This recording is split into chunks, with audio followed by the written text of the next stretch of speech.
ఇప్పుడు పార్టీని సస్పెండ్ చేశారు. పార్టీ శాసన సభ్యత్వం ఏదైతే ఉందో ఆయన పార్టీ నుంచి గెలిచాడు కదా, బీజేపీ నుంచి, బీజేపీ బీఫామ్ మీద. సో ఈయన మా పార్టీని సస్పెండ్ చేయడం జరిగింది, ఆయన రాజీనామా చేసి మేము ఆమోదించినాము, ఇక ఆయనకి ఆ ఎమ్మెల్యే పదవి కూడా వద్దు, అది మా పార్టీ నుంచి పోటీ చేస్తే గెలిచిన పదవి, తీసేయండి, రద్దు చేయండి, అనర్హత వేటేయండి అని ఏమైనా చేస్తారా అన్నది చూడాలి. నేను అనుకోవడం భవిష్యత్తులో ఆయన చేయబోయే మాట్లాడబోయే దాన్ని బట్టి ఉంటదేమో.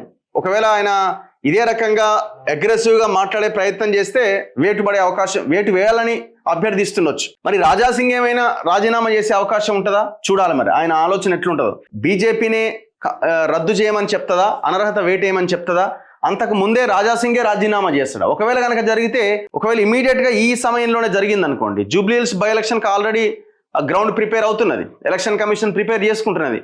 ఇమీడియట్ గా ఈ 5-10 రోజులలోనే రాజాసింగ్ కనుక రాజీనామా చేసినా, వీళ్ళు వేటేయాలని చెప్పినా, స్పీకర్ వేటేసినా, ఖచ్చితంగా జూబ్లీహిల్స్ బై ఎలక్షన్ తో పాటే గోషామహల్ ఉప ఎన్నిక కూడా వచ్చే అవకాశం ఉన్నది.